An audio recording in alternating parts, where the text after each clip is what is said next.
condiciones no cambian con respecto a la sepsis que ustedes han estudiado, ¿no? Son las mismas, los mismos criterios. Si tengo una sepsis grave, básicamente es un paciente que tiene una sepsis asociada a una disfunción de uno o más órganos, tiene signos de hipoperfusión y tiene hipotensión. Si es un shock séptico, es una forma de sepsis grave que tiene hipotensión que persiste a pesar de la reposición de fluidos, con signos de hipoperfusión o difusión orgánica, no atribuible a procesos distintos de la sepsis. Esto también ya lo conocen, entre lo que es una infección que produce sepsis y un SIRS, que es una sepsis sin foco infeccioso. En cuanto a la epidemiología, desde el punto de vista del geronte, en los últimos años el ingreso de los pacientes a UCI ha ido aumentando conforme han pasado los años y se ven cada vez pacientes más viejos en las UCI. El criterio del intensivista era que un paciente adulto mayor no tenía derecho a hospitalizarse porque era un paciente que su pronóstico no era bueno y que era preferible salvar la vida de un paciente adulto joven que de un paciente adulto mayor. Pero ese concepto ha ido cambiando a través de los años debido a un proceso de transición demográfica y a básicamente las personas que hacen las guías generalmente son de países desarrollados y por lo tanto esas poblaciones generalmente son viejas. Y eso ha hecho que al final, poco a poco, las UCIs comiencen a haber una serie de aumentos de casos de pacientes adultos mayores. Y se ha visto que la incidencia anual en los adultos mayores para hacer sepsis llega a alrededor del 26%. También la prevalencia ha aumentado. Se ha visto que los pacientes adultos mayores tienen más riesgo de hacer sepsis grave que el paciente adulto de edad media o joven. En mi hospital, la edad de la población en general, en ancianos, representa 1/5 de los ingresos y hospitalizaciones, y en los ancianos que entran por sepsis, con respecto a la población general, son 2/3 de pacientes ancianos que tienen el diagnóstico de sepsis simultánea. Entonces, a pesar de que son pocos, la mayor parte de estos pacientes tienen sepsis. ¿Qué factores de riesgo tienen? Recordemos que el adulto mayor tiene varias patologías, entonces tiene varias comorbilidades. Eso hace que el tratamiento sea un problema serio debido a las interacciones medicamentosas que puede haber. También el estado funcional del paciente antes de su ingreso. No es lo mismo un paciente que está en estado de salud adecuado que un paciente que ya tiene patologías crónicas que vayan menoscabando su integridad. Por ejemplo, un paciente diabético es considerado como un inmunodeprimido frente a un paciente adulto mayor que no es diabético, que tiene más chance de sobrevivir es el que no es diabético. La malnutrición, recuerden que con la edad el paciente va deteriorándose, va disminuyendo la secreción de enzimas, va atrofiándose las glándulas exócrinas, va disminuyendo el peristaltismo, va disminuyendo la absorción de los nutrientes y por lo tanto todo eso hace que el adulto mayor comience a perder peso. Y eso también viene asociado con la apoptosis y la poca necesidad de aumentar el metabolismo, porque a esa edad comienza a haber ya disfunción orgánica. También las endocrinopatías, se ha visto que mientras más adulto sea una persona va a padecer más de algunas enfermedades endocrinológicas, entre ellas la diabetes, la colonización por gram negativos es otro factor de riesgo y obviamente a más edad, más compromiso. El sistema inmune en el adulto mayor va disminuyendo y a eso se llama inmunosenescencia. Los jóvenes, muy jóvenes, o los adultos, muy viejos, tienen inmunodepresión, lo cual los hace susceptibles a infecciones y sobre todo infecciones graves. En el timo, lo que se ha visto, recuerden que este es un órgano que tiene que ver mucho con la inmunidad, pero que es un órgano que se va atrofiando con el tiempo, de manera que el adulto mayor ya no tiene prácticamente timo, por lo tanto está perdiendo un mecanismo de defensa. La respuesta inflamatoria que el paciente anciano puede brindar inicialmente también está alterada, o en muchos casos no hay una respuesta inflamatoria inicial, es decir, no hay la llegada adecuada de células inflamatorias, llámese polimorfonucleares, llámese macrófagos, llámese células dendrocíticas o, por último, linfocitos. La respuesta inflamatoria tardía tiene que ver con las inmunoglobulinas, que también está alterada, ya que si no llegan los linfocitos, no llegan las células plasmáticas, poco se va a formar inmunoglobulinas. En el caso de que el paciente esté en shock, está ausente esta respuesta inflamatoria, todo lo cual hace que el paciente sea muy susceptible a las infecciones. Este extremo, en color verde, en la base del triángulo, están los jóvenes, y en este triángulo, en la base de color anaranjado, los ancianos. Y vemos cómo la respuesta al estrés va disminuyendo con la edad. La capacidad de neutralizar el daño oxidativo también disminuye con la edad. Las células negras también disminuyen y el espacio inmunológico también. Mientras que en el anciano, con la edad va aumentando, ¿qué cosa?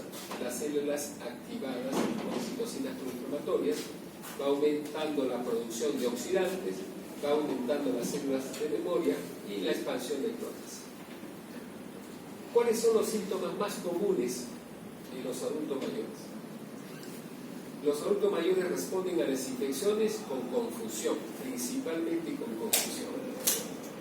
Si ustedes tienen un paciente adulto mayor que tiene sepsis de cualquier origen, ustedes van a encontrar trastorno sensorio como principal síntoma.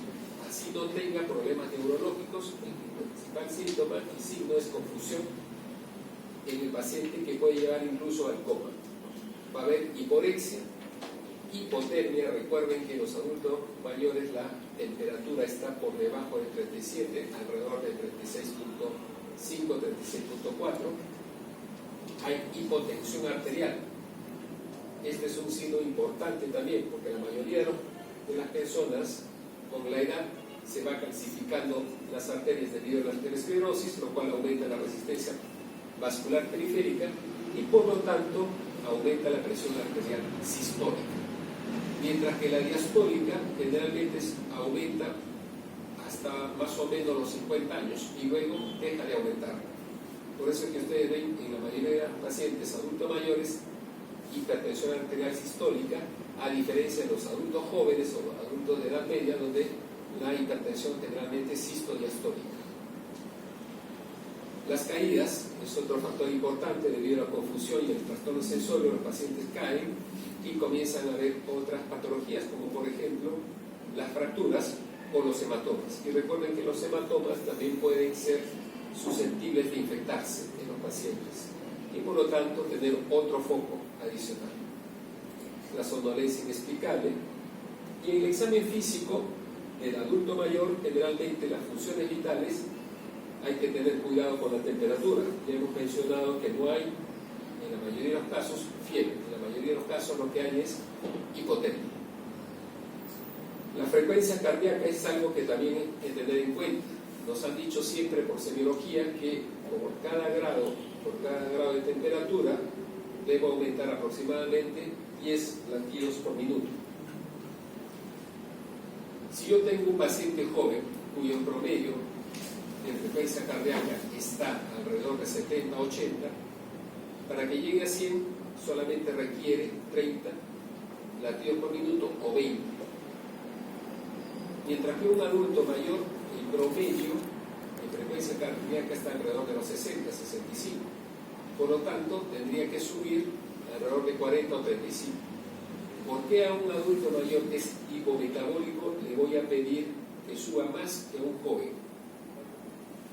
Entonces, si yo tengo sepsis, la temperatura, si es que tiene el paciente, va a hacer que la frecuencia cardíaca aumente, pero no va a llegar, por más que quiera, a hacer taquicardia. Mientras que un joven fácilmente hace taquicardia sin infección. Entonces, lo cual hace que muchas veces uno le tome el pulso al adulto mayor y le encuentre en 80, 85, no hay problema. pero para ese adulto mayor esa frecuencia ya es alta. Recuerden que durante la vejez los signos vitales comienzan a disminuir. Un niño, cuando está en el vientre materno, tiene una frecuencia cardíaca de 140.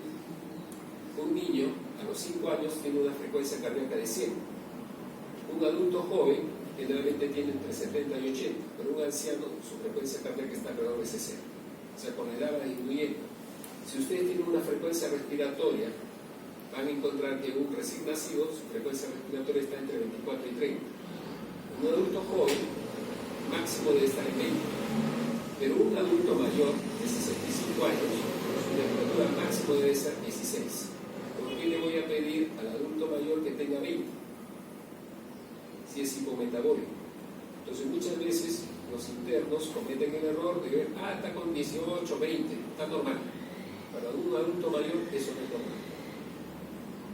Entonces tengan cuidado que hay taquipnias relativas. El sistema nervioso son frecuentes lo que hemos mencionado, trastorno del sensorio. Un dato importante si uno tiene exámenes auxiliares es la glicemia. Se recomienda que en el diabético la glicemia esté alrededor de 150. No traten de llevar la glicemia a valores normales. ¿Por qué? Porque generalmente la sepsis en el adulto mayor tiende a provocar hipoglicemias. Entonces, mi objetivo es alrededor de 150. En el adulto mayor, estamos hablando del adulto mayor. En el adulto joven es 140. Las radiografías no son muy útiles. ¿Por qué? Porque muchas veces los pacientes tienen artrosis, tienen deformidades. Entonces el paciente a veces no va a poder levantarse para tomarse una adecuada radiografía. O por último, la cifoscoliosis, los problemas de arquitectura ya por la edad, lo que van a hacer es que las placas no estén bien centradas y el rayo no va a llegar a tomar una buena imagen. Por lo tanto, a veces la lectura de las radiografías en los adultos mayores es complicada. A ustedes les han enseñado que no debe verse más de la cuarta vértebra. Si ven por debajo de la cuarta vértebra, eso es una mala radiografía. Si en los pacientes jóvenes se ve incluso todo en la columna, cuando no debería de verse, imagínense en un adulto mayor que tiene alteración de la arquitectura. El tratamiento, las guías, no hay guías específicas para los adultos mayores. Las guías son las mismas que utilizan para los adultos jóvenes o adultos de edad media, son las mismas. Pero lo que sí hay que tener en cuenta es que, primero, tengo que ver qué características fisiológicas tiene el adulto mayor y segundo, qué compromiso renal tiene para modificar o no la terapia. Si nosotros vemos que un paciente adulto mayor tiene un gasto cardíaco bajo, nuestro objetivo es mejorar el gasto cardíaco. Y para eso tengo que fijarme en qué, en la función sistólica, en lugar de fijarme en la frecuencia cardíaca como generalmente lo hacemos en los adultos jóvenes. ¿Y esto por qué? Porque hemos dicho que la frecuencia cardíaca está alterada en los pacientes adultos mayores que tienen sepsis. En los fluidos, recuerden que cuando un paciente, habíamos mencionado al inicio, tiene hipotensión, lo que tengo que hacer primero es reponer fluidos. Ver que el paciente esté hidratado. Si el paciente está hidratado, he repuesto fluidos, el segundo paso es utilizar inotrópicos, vasoactivos. En el caso del adulto mayor hay que tener cuidado con el uso del volumen. ¿Por qué? Porque generalmente estos pacientes ya tienen disfunción diastólica y el exceso de volumen fácilmente puede congestionar a un paciente adulto mayor. No solamente tengo que preocuparme del corazón, sino tengo que preocuparme del riñón. Ustedes saben que a partir de los 40 años estamos disminuyendo un punto en la depuración de creatinina. Por lo tanto, a más edad significa que mi función renal ha ido disminuyendo de forma fisiológica. Entonces eso significa que tengo más riesgo de tener enfermedades renales crónicas. Y eso significa que si yo doy mucho volumen, puedo nuevamente congestionar. Así que no solamente desde el punto de vista cardíaco, sino desde el punto de vista renal, el manejo de fluidos tiene que ser con precaución. Los inotrópicos, recuerden que nosotros cuando un paciente está en shock, no ha respondido a la terapia con volumen, tengo que utilizar vasoactivos. Dentro de esos, por ejemplo, si mi presión no está muy baja, tengo una presión arterial media por encima de 70, puedo utilizar dobutamina. Si mi presión arterial media está por debajo de 70, yo tengo que utilizar otra catecolamina como noradrenalina. Recuerden que la presión arterial media de 70 es el punto de corte para pensar en disfunción orgánica. Si yo tengo una presión arterial media menos de 70, significa que la mayor parte de los órganos van a comenzar a fallar.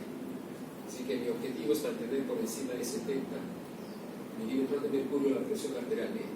Pero en el caso que tenga por encima de 70 y no esté normal, la dobutamina me puede ayudar mucho en estos pacientes.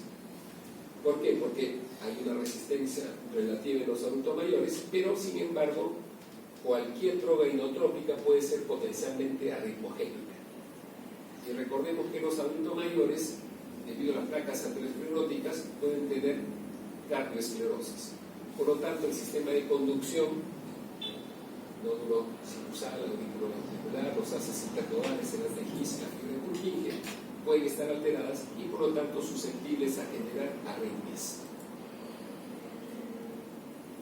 Otro dato importante que ustedes ya saben es la anemia.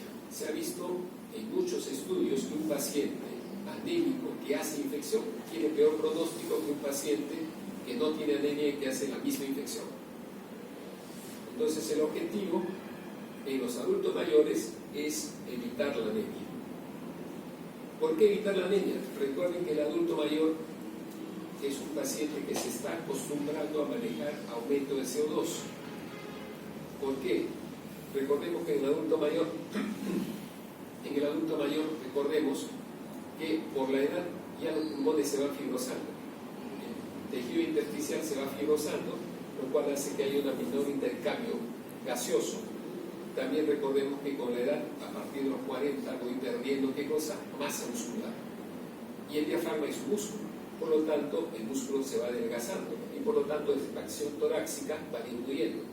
Entonces, una pobre difusión de oxígeno, una pobre masa a nivel del diafragma hace que mi función pulmonar vaya decayendo. Pero por suerte, el adulto mayor no es una persona que camine rápido y mucho menos que corra. Por lo tanto, sus necesidades de oxígeno también son disminuidas, lo cual hace que se compense un poco este problema fisiológico. Pero si yo tengo un paciente que está anémico, entonces ahí sí se va a notar la pérdida de difusión de oxígeno. ¿Por qué? Porque recordemos que la hemoglobina es el transportador de oxígeno. Entonces, si yo tengo pobre cantidad de hemoglobina, entonces voy a tener una pobre aporte de oxígeno a las células y por lo tanto va a aumentar los niveles de CO2 y va a aumentar el trastorno excesório. Entonces, ¿cuál es mi objetivo? A ustedes siempre les han dicho que por lo menos debe estar en 7 un paciente, pero en los adultos mayores es mejor que esté por encima de 10 hemoglobina. En estos casos, sobre todo si el paciente tiene una saturación venosa, no arterial, venosa de oxígeno, tiene que darse sí o sí y llegarse a 10. Si tengo una enfermedad coronaria, también tengo que dar sí o sí transfusiones para llegar a 10. El tratamiento con antimicrobianos. Habíamos mencionado que minutos atrás que para dar antibióticos, que son los mismos que voy a dar en los adultos jóvenes, son de edad media, tengo que considerar la función renal. En menor grado, la función hepática, pero básicamente la función renal. Recordemos que hemos mencionado que voy perdiendo un punto de la tasa de creatinina a partir de los 40 años, lo cual hace que vaya a acumularse cada vez más las dosis de los antibióticos que dé, y si son nefrotóxicos, peor.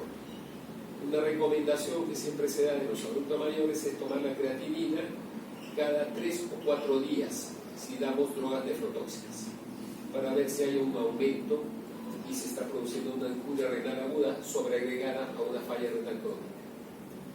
Recordemos que la mayoría de los fármacos requiere ¿qué cosa? Albúmina para su transporte.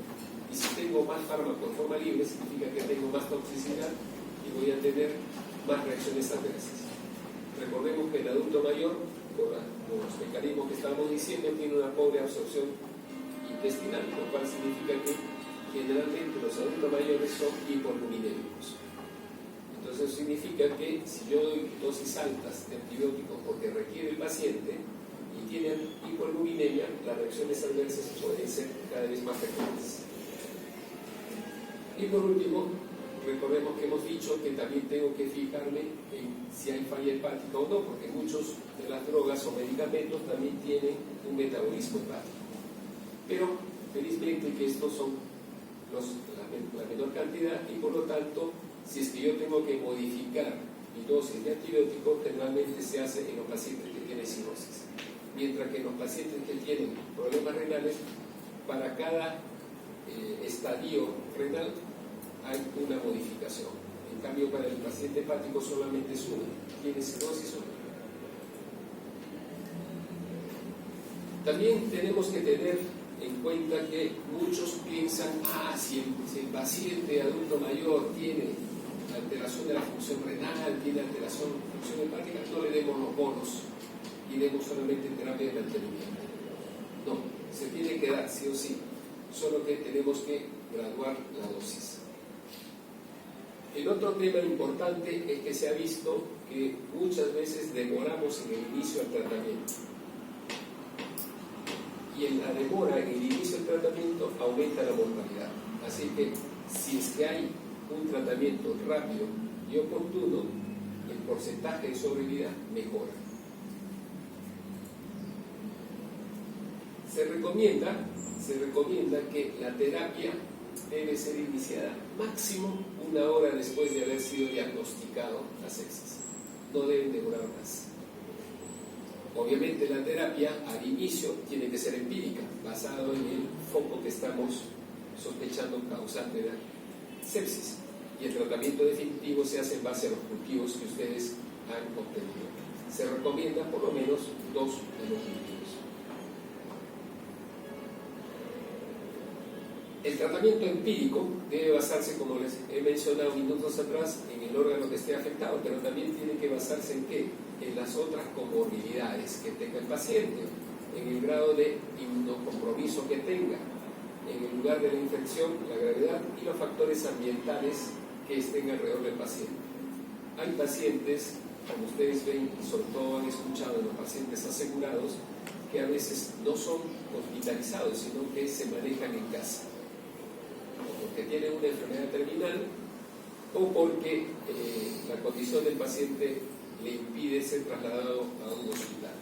Entonces, eso también influye en el manejo de los pacientes. ¿Por qué? Porque muchas veces la enfermera no está 24 horas, sino va a ciertas horas a administrar el medicamento y a veces pueden haber complicaciones entre lapso y lapso. Recordemos que el riesgo de infección en los adultos mayores es multifactorial. Recordemos que los adultos mayores tienen pluripatologías y eso hace que los pacientes frecuentemente vayan al hospital. Si ustedes ven a sus abuelitos, prácticamente no hay semana que no vaya a consultar a un médico, ya sea en el seguro, ya sea en forma particular, porque si no es la artrosis, es la presión, si no es la presión son la dislipidemia o la diabetes, o si no alguna otra patología. Y eso hace que los pacientes estén en contacto con otros pacientes que están en la sala de espera, lo cual significa que hay una transmisibilidad de muchas infecciones. Y si ya es un hospital, el problema es mucho mayor porque la flora bacteriana que hay en esos hospitales generalmente son resistentes. Así que hay que utilizar muchas veces los estudios epidemiológicos en los hospitales para ver qué gérmenes son más frecuentes en esos sitios. Ahora, otro problema es la exposición a antibióticos. A ustedes mismos probablemente les ha pasado, ¿no? Viene alguien y les pregunta, oye, ¿qué puedo tomar para la gripe? ¿Puedo tomar amoxicilina? Y ustedes saben que la mayor parte de la gripe son virales. E incluso ustedes dicen, no, mejor toma ciprofloxacina o cipromicina o rifampicina. Así, una vez al día, nomás 3 días. Entonces, ¿qué están haciendo ustedes? Al final están seleccionando cepas resistentes. Era un paciente que tenía una gripe, que no necesitaba antibiótico, pero ustedes le dieron antibiótico y entonces están matando a los gérmenes que eran sensibles a la acitromicina. ¿Y quién están dejando? A los gérmenes que eran resistentes. Entonces ese paciente, su flora va a estar a predominio de gérmenes resistentes. Entonces, si viene alguien, un anciano micostado y otoso, ese anciano lo que va a hacer es aspirar gérmenes resistentes. Y por lo tanto, muchas veces los antibióticos fracasan. O es el mismo paciente que a veces se automedica o va a la farmacia y le dan un tratamiento y poco a poco va haciendo resistencia. El uso de corticoides en los pacientes. Ustedes saben que en el manejo de la sepsis están nuevamente los fluidos, los inotrópicos, los vasoactivos, y cuando estas cosas no funcionan muy bien, hay que ver si hay signos que me sugieran la posibilidad de una insuficiencia suprarrenal. Entonces, es común que muchas veces los shock sépticos se asocien con insuficiencia suprarrenal. Así que hay que ver esa posibilidad. Y recordemos que hemos mencionado minutos atrás que con la edad estoy teniendo algunas endocrinopatía y aparte de lo que estamos diciendo de diabetes, habíamos mencionado la insuficiencia suprarrenal. Así es que si yo tengo un examen de laboratorio donde tenga hiponatremia, hipercalemia o sinofilia, entonces eso me está sugiriendo que ese paciente tiene un problema de insuficiencia suprarrenal asociada. Por lo tanto, se va a beneficiar del uso de corticoides. Y el que más se recomienda es la hidrocortisona endovenosa. Cuando prácticamente ya no funciona nada, se utiliza muchas veces la proteína C activada. Un fármaco de ellos, no comercial, el protecoquín, que se utiliza en los casos de sepsis severa, donde prácticamente ya no hay mucho que hacer, se ha fracasado con tratamiento convencional y algunos han recuperado. No es la panacea, no es algo que indique que como se llama, sí, con eso se va a recuperar, pero se recomienda en muchas guías el uso de proteína C activada. La indicación es la misma para el adulto joven que para el anciano. La ventilación mecánica.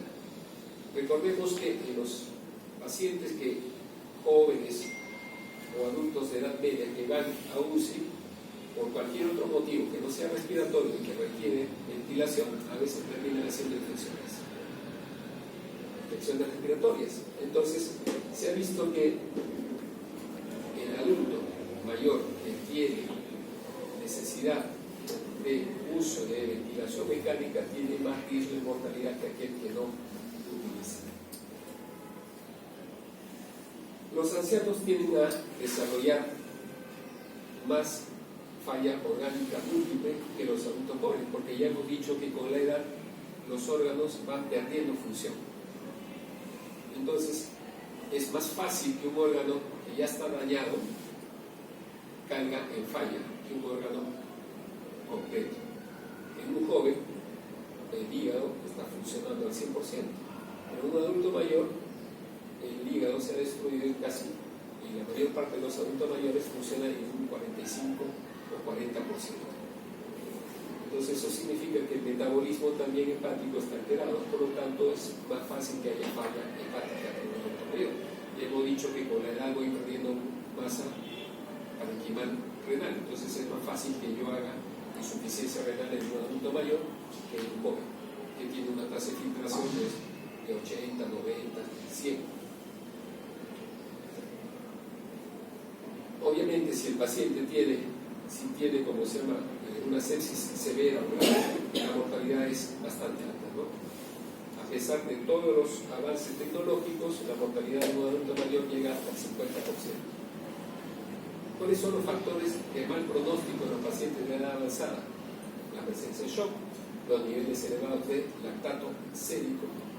Por eso es que siempre a los pacientes que están graves les pedimos ácido láctico. Hay que ver en el lactato que está en los gases arteriales, si está por encima de 2, entonces el pronóstico es muy malo. Si tengo una insuficiencia orgánica, sobre todo respiratoria o cardíaca, y el 60% de los pacientes que lograron sobrevivir a una sepsis generalmente tienen alguna secuela como un daño cognitivo o o alguna limitación en el órgano dañado. Por lo tanto, estudios a largo plazo han visto que la mortalidad en los pacientes que han tenido sepsis puede también acelerar la muerte de ellos. Y con eso termino la parte de sepsis.